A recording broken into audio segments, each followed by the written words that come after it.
नमस्कार दोस्तों, जय जोहार। मैं कौशल तिवारी और बिहनिया संध्या में आपका स्वागत है।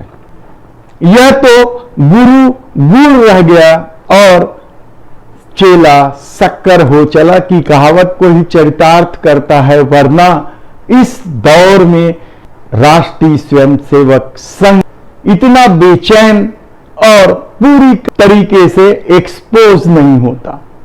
दरअसल संघ का अपना वजूद है, संघ की अपनी ताकत है। ये वही संघ है जिसके एक इशारे पर समूची भाजपा घुटने के बल चलते हुए संघ तक पहुंच जाता था। याद कीजिए वो दौर जब अटल बिहारी वाजपेयी की सत्ता भी थी, तब भी संघ ताकतवर था।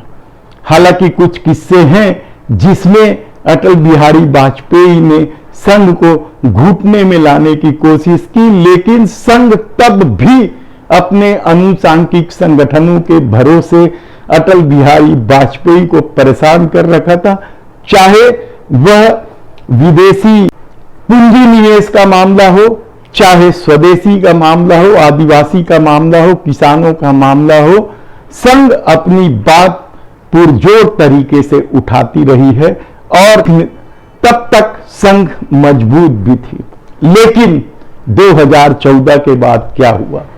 आज किसी से आप पूछेंगे कि संघ कहां है तो ढूंढना मुश्किल हो जाएगा।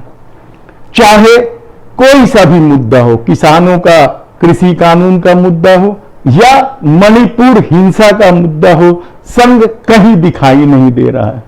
तब क्या संघ को घुटने के बल पर ला लिया गया है? और यह काम देश के प्रधानमंत्री नरेंद्र मोदी कर चुके हैं। ऐसे कई सवाल आपके जेहन में आएंगे कि इस दौर में आखिर संघ खामोश क्यों है। कई बड़े बड़े मुद्दे उठे, नोटबंदी का मामला उठा, जीएसटी का मामला उठा, लेकिन संघ खामोशी बरते रही। यहां तक कि सेना में भी विदेशी पूंजी निवेश को सरकार आराम कर ली और संघ खामोशी से सब कुछ देखता रहा। तो क्या संघ का भरोसा नरेंद्र मोदी पर इतना ज्यादा हो चुका है या फिर नरेंद्र मोदी संघ को समझते हैं? इस दौर में जिस तरीके से संघ पूरी तरीके से एक्सपोज हुआ है, यह काम कोई और नहीं देश के प्रधानमंत्री नरेंद्र मोदी की सत्ता ने की है, कहा जाए तो गलत नहीं होगा। कल तक संघ स्वयं को सांस्कृतिक संगठन कहते रही और लोग इस पर भरोसा भी करते रहा, लेकिन नरेंद्र मोदी के इस दौर में संघ की तमाम गतिविधियां जिस तरीके से थम सी गई, यहां तक कि शाखाओं की संख्या भी थम गई, कहा जाए तो गलत नहीं होगा। तब क्या संघ ही भारतीय जनता पार्टी है या भारतीय जनता पार्टी ही संघ है? यह सबसे बड़ा सवाल है। और इस नब्ज को राहुल गांधी ने भारत जोड़ो यात्रा के जरिए क्या पकड़ लिया है? क्या वे समझ चुके हैं कि संघ क्या है और किस तरीके से काम करती है? क्या उसी तरीके से कांग्रेस भी अब काम करने लगी है? मणिपुर का मामला स्पष्ट दिखता है कि किस तरीके से जो नया दल गठित हुआ है इंडिया, उसके 21 सांसद मणिपुर पहुंचते हैं। राहुल गांधी जानते हैं कि सीधा संवाद जनता से कितना जरूरी है। उन्होंने भारत जोड़ो यात्रा के दौरान इस संवाद को कायम करने की कोशिश की और इसे लगातार बढ़ा रहे। कभी वो किसानों के साथ खेतों में रोपाई का काम करने लग जाते हैं, तो कभी मोटर मैकेनिकों के साथ जुड़ जाते हैं, तो कभी ट्रक ड्राइवरों के साथ, तो कभी गांव के लोगों को निमंत्रण देकर उनसे उनकी समस्याएं पूछते हैं। यही काम तो संघ कर रहा था।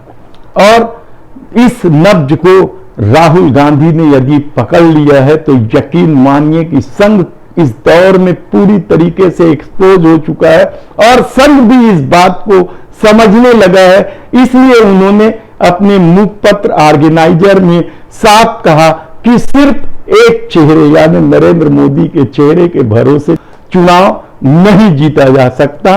और तब से लगातार देश के प्रधानमंत्री नरेंद्र मोदी की छवि इतनी बिगड़ने लगी है कि अब भारतीय जनता पार्टी के नेताओं को भी भरोसा नहीं रह गया है कि मोदी शाह के भरोसे सत्ता हासिल की जा सकती है। और यही वजह है कि संघ के भीतर बेचैनी बढ़ गई है और उन्हें यह लगने लगा है कि यदि 2024 का चुनाव उनके हाथ से निकल गया, यानी भारतीय जनता पार्टी के हाथ से निकल गया, तो संघ की स्थिति सबसे बदतर हो जाएगी। और यही वजह है कि वह मोदी सरकार पर दबाव डालने लगी है कई मुद्दे पर।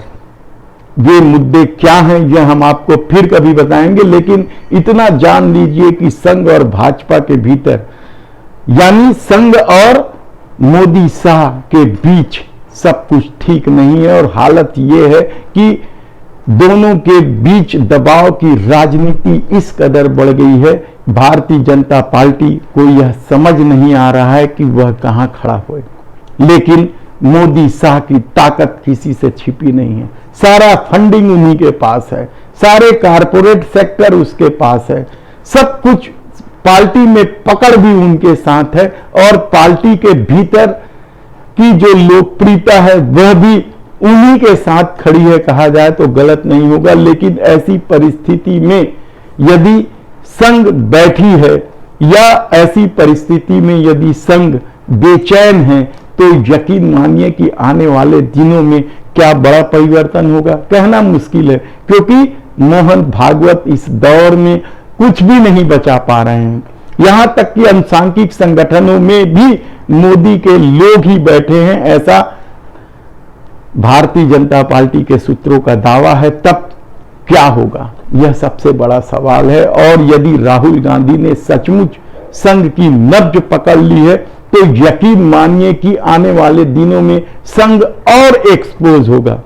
वह अब तक सब कुछ छुपा के रखी थी, क्या क्या छुपा के रखी हमने पहले भी आपको बताया है कि किस तरीके से संघ काम करते रही है अपने अनुसांख्यिक संगठनों के द्वारा, और भारतीय जनता पार्टी को किस तरीके से उसका फायदा मिलता रहा है। हालांकि संघ के लोग जमीनी स्तर पर यह कहते रहे हैं कि जो हिंदू हित की बात करेगा हम उस पार्टी के साथ हैं, लेकिन मोदी सरकार आने के बाद जिस तरीके से उद्धव ठाकरे को भी ट्रोल किया गया, जिस तरीके से केजरीवाल के खिलाफ भी संघ के लोग लगे रहे, उससे संघ अब पूरी तरीके से एक्सपोज हो चुका है। और अब यदि ये कहा जाए कि संघ विशुद्ध रूप से राजनीतिक दल है जो पर्दे के पीछे से भारतीय जनता पार्टी को चलाते रही है और अपना एजेंडा पूरा करते रही है, कहा जाए तो गलत नहीं होगा,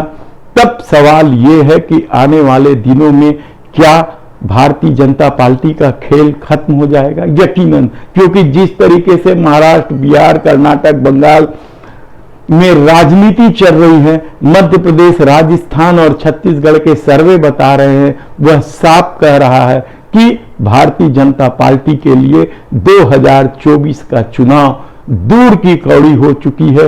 दक्षिण में उसके कदम बुरी तरीके से लड़खड़ा गए हैं। जो दरवाजा कर्नाटक के माध्यम से खोलने की कोशिश हो रही थी, वह दरवाजा भी क्या बंद हो गया है? ऐसे कितने ही सवाल इस दौर में लोगों के जेहन में हैं और लोग समझने लगे हैं कि राष्ट्रीय स्वयंसेवक संघ किस तरह से काम कर रही है और देश में क्या स्थिति बन गई है, किस तरीके से देश को धर्म के आश्रय बांटा जा रहा है। उनके लिए भी भ्रष्टाचार या विदेशी पूंजी निवेश या स्वदेशीकरण या किसानों के मामले केवल भारतीय जनता पार्टी को खड़ा करने का माध्यम बस है। धन्यवाद।